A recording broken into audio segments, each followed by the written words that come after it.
my leg trying to be pretty. Well, there's a story. I know. I was doing a yoga pose for my sister's photography, and I was thinking my leg can go higher. I swear to God.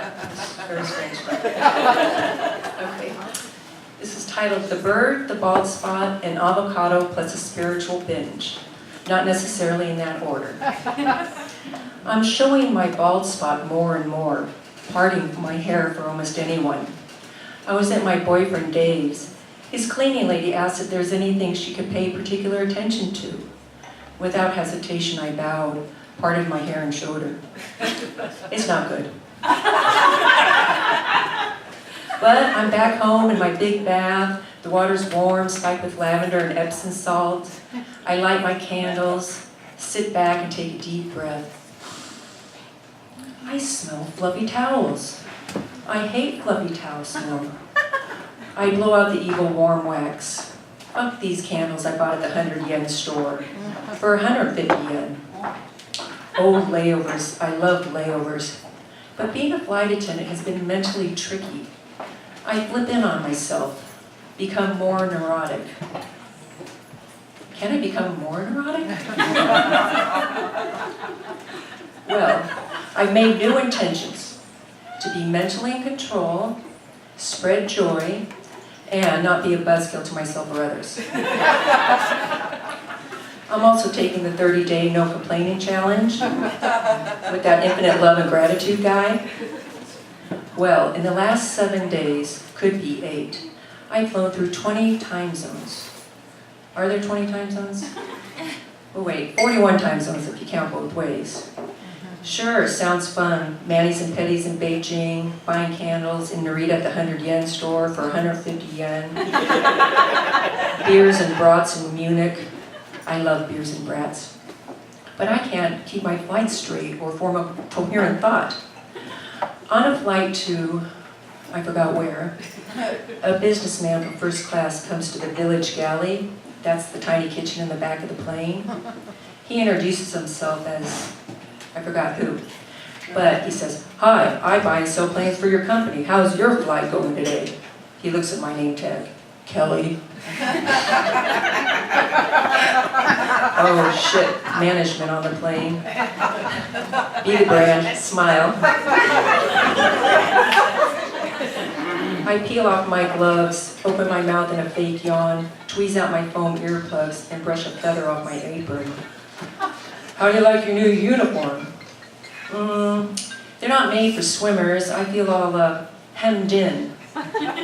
Speaking of swimming, he points to the sports section in the USA Today. Michael Phelps is back in the pool. I love Mark's splits. All those medals spread out on his hairy chest. I used to win medals. Now I pick up trash in a metal tube. How did this happen, Mr. Buy and Sell Planes? You mean Michael Phelps, not Spitz. I love that no spitting sign in China. Cartoon character, red slash, mid-spit. He wrinkles his nose, takes a sip of his coffee. "The company feels good about your new contract." The drug policy's a little harsh. Cannabis was Shiva's favorite herb. It can aid in spiritual and mental healing. You don't want us riding outside on the wing with that lady.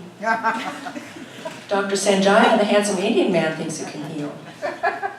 Carl Sagan, Bill Maher, both fans of the ganja and they're big thinkers. We just pour cokes. Hey, why can't we give him the can anymore? The foam takes 6 seconds to settle. I say our passengers are can-worthy. Can-worthy, can-worthy, can-worthy. He looks at me like I need spiritual and mental help. My flights are running together, one big trash fest. "Hey, miss," they dig into their seat pockets, pulling out plastic cups, food wrappers, waving them at me like some prize. Back to the galley. It's always back to the galley. "Hey," I say to Mr. Buy and Sell Planes, "why do you want us flight attendants to smile all the time? It's no fun smiling all the time." "Well, it's unnatural and hurts my face. We become jokes on YouTube." Oh, plug-in Penny, she's great. Wears a face mask and gloves if she has to work in the village. I mean economy. This is Ned, your captain. We're getting a little chop. I'll turn the seatbelt sign on for your safety and for the safety of those around you. Yay, Ned. Time to say bye-bye, management. Nice chatting. But he stays. So, you say you're happy flying. Bring back the piano bar. Remember upstairs in the old 747s, people could relax and sing? Piano bar, piano bar. It's too crowded now. People get weird. You heard about that backjack guy? It can get into you, the cross currents. It's not the seat backs, but vibrational overload. It got into Chinese David, our Mandarin speaker. We worked Shanghai together. He's like a mad conductor with his village orchestra. He says something like, chapter, and then he translates, feeding time. 3 choices, feather, leather, or no eat. Then he does the airplane spoon with the dinner tray and says, Babu, which translates, incoming. I hear he gets in trouble. He's on the beverage cart with me. Bing ni kunzit. Ice, you pay $3.95. It's too high, they're not gonna buy. Then get no ice. I look at him a little scolding. He says, I like my ornamental cousins, there's just too many of them. Yes, he said ornamental. Working with Chinese David is like being sneezed on over and over. Feather, leather, no ice. Feather, leather, no ice. My translation for, would you like a beverage? No answer, no understand, it's coca for you. Maybe orange juice if I'm feeling nice. Back to the galley. Mr. Buy and Sell Planes looks out the small window. I hear morale's really up. Canada Immigrations took my avocado this morning. Said no pits allowed. Why can't it be a seed? This is Ned again. On the left is Grand Canyon. It's a lot bigger than it looks. Mr. Buy and Sell Planes looks out the small window. Get a grip, Kelly. Think like a safety professional. Oh, the lady at 14F Grand Canyon side says she sees someone riding outside on the wing. Should I move her? She's sitting in an exit row. I'll put her next to the mannequin head. The nice Quaker man bought her a seat, I think. She's his bonnet model. I know it sounds weird, but passengers buy seats for guitars, cellos, Fabergé eggs, though they usually get first eggs. They should get first class. I had a beautiful man from Africa bought a seat for his father's relics. Back to the galley. You know, Mr. Sell Planes, why are ghost riders back? That's airline lingo for management spies. I say bust the ghost riders, not the union. A flash of surprise and confusion crosses his face. I do some tapping.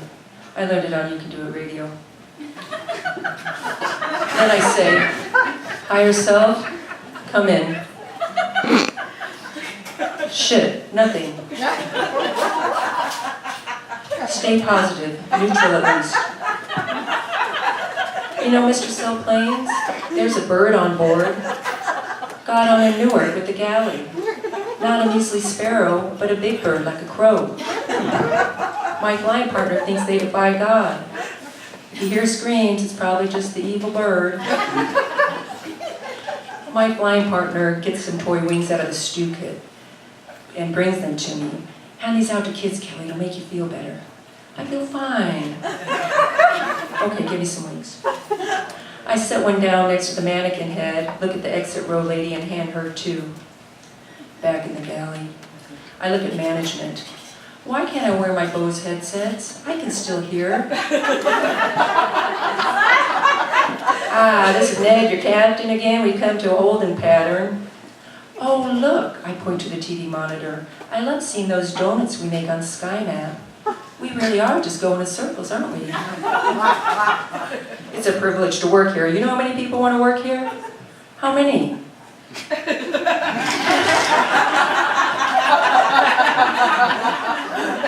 I'm grateful for my job. I want to contribute, carry water from the well. I just do better in the park, or at the beach, or in the mountains.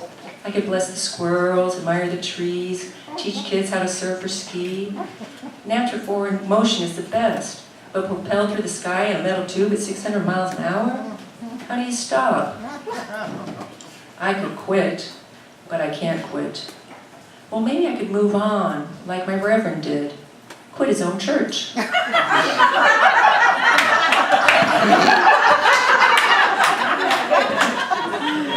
I think him and his husband are heading out to California. Hollywood, he's an actor. Those cute both boys will miss them. I want to move to California. Back to the galley. This is Ned, your captain. We're going to have another delay getting into O'Hare. Collective sigh. Now, we all know how screwed up O'Hare is. Our new estimated landing time is 4:20. I like Ned more and more. You know, Carl Sagan had to look at the back of his eyelids to see if he was stoned. I'm back in our apartment and I think over my trips. I believe I've fallen short of my intentions, and I'm getting on my nerves again. I'll call my meditation teacher, she's strict. Hey, Deepika. Yes, Killy. Are your thoughts bothering you again? No, it's the refrigerator. It buzzes all the time. It doesn't bug Dave. Steel guy? That's Dave's moniker. Why would it bother Steel guy? Yes, I see your point. And I've already tried turning it off, but I forget to turn it back on.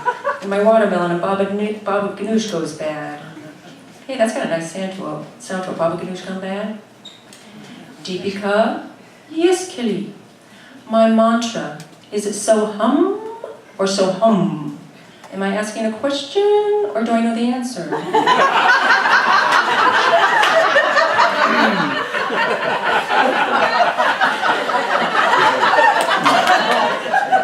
You can see why I'd be concerned.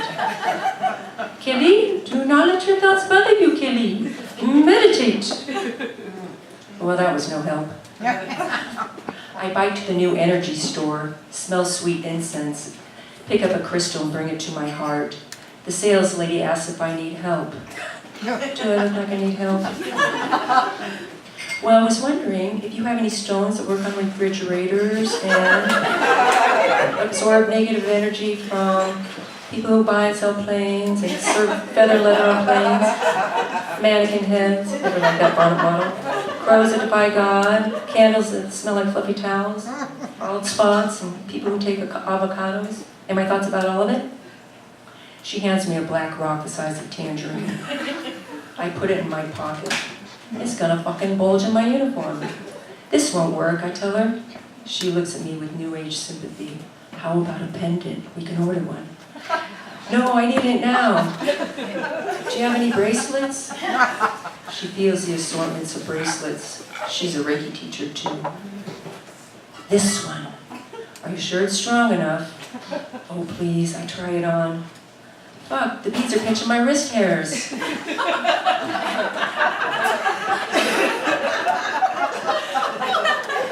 I take off the evil thing and ride home. Back in my bath again, the water's warm, spiked with lavender. I light some scent-free candles and turn on You Can Do It radio.